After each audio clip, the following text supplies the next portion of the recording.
Hello everybody, it is Friday. I hope you all are doing well. It's almost the weekend. That's fantastic. I wanted to say, before I talk about the psalm, I did want to say a quick word about the study. If you get behind, that's okay. I know 3 psalms a day can be quite a lot to read, and so if you get behind, that's okay. The wonderful thing about psalms is that you're not like reading a story, and so if you have to skip a couple, that's fine. You can go back and read them some other time. So don't let that discourage you. If you get behind, just skip them and go back and read them another time. Don't let that get you behind. So just skip them and you'll catch them another time. But today, I know that like on Wednesday, I talked about, yay, we had a happy psalm and it was just beautiful, and birds and trees and flowers, and we're planting things in the garden, yay. But I picked a downer again, and I really picked a downer to talk about because I was just fascinated by this little psalm. First of all, it was really kind of neat how it was exactly almost the same as Psalm 40, the ending part of Psalm 40, except Psalm 40 at least had a little bit of like happiness or like hope in it. This one has very little hope in it at all. And I think what's great about this psalm, though, besides being completely real, because it is a very real psalm, and I do appreciate that about the psalms. They're like real.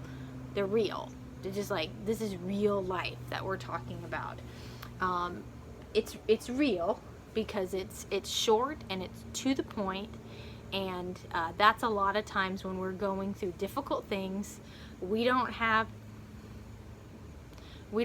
like the emotional headspace or bandwidth. That's the one I like to use. Sometimes when I'm going through really difficult things, I don't have the bandwidth to like compose like a very long eloquent prayer, or I remember all of the things I'm supposed to say to God, and there's no supposed to say anyways, but like that, it's just like, please God, rescue me. And there's not even like, usually in this type of prayer, where the person's asking God for something, there'd be a promise at the end of Thanksgiving. When you rescue me, I will praise you because you were great and all of this. There's not even that, because at the very end, he does call the psalmist does say, you are my helper and my savior, but there's no thanksgiving. It's just, oh Lord, do not delay. So it's short, to the point, and it says, I need you. I haven't heard from you yet, God. What's up? I need this problem fixed.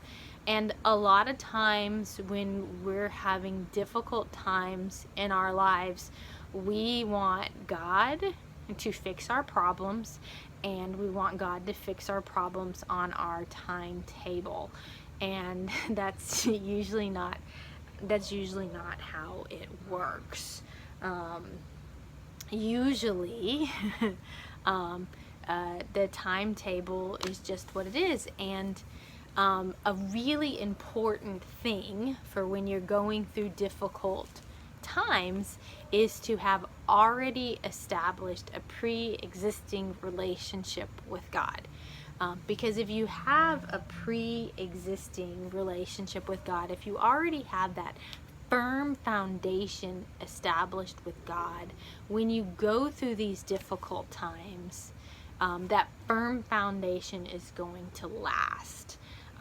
Because difficult things can rock your world, and it'll make you say prayers like this. Difficult things can make you feel like you're all alone. They can make you doubt your faith. They can be devastating. But if you have that firm foundation, you're going to be okay. You're going to make it through the difficult times. If you have that firm foundation, if you have a small group to support you, if you have all of the things that you need to weather the storm, if you have that relationship with God. And so the important thing is that this is a real psalm. This is a real prayer. Like, it's real, it's raw, it's emotional. It's calling out to God. It's not saying any of the extra fluff. It's not. It's just help me, and help me now, and don't delay. And what's up, God? You haven't done anything yet, because all of the relationship work was done ahead of time, and so there's not any work being done in the relationship right there anymore, because the relationship's already done. I know in my own personal life, I can be a great friend, but when I'm going through something difficult, I'm not like working on my friendship with my friends. I'm just like leaning on them for support as much as I can, because that's what I need out of them at that time. And right here, that's what this person is needing from God, and that's what they're calling out to God for. So that's all I have for today.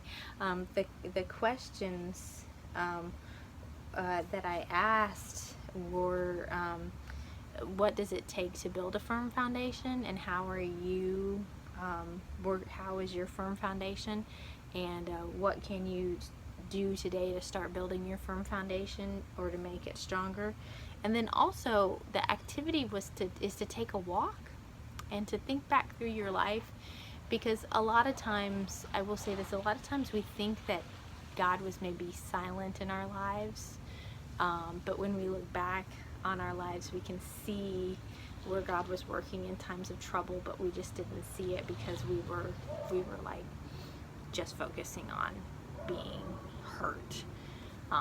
And so a lot of times we feel like this guy, Lord, do not delay, come and do something right now and rescue me. And God actually was rescuing us, but we couldn't see it at the time. So take a walk and think back, and maybe you can see where God was there and you really didn't notice it. So that's all I have for today. I will see y'all later. Have a wonderful Friday. Bye-bye.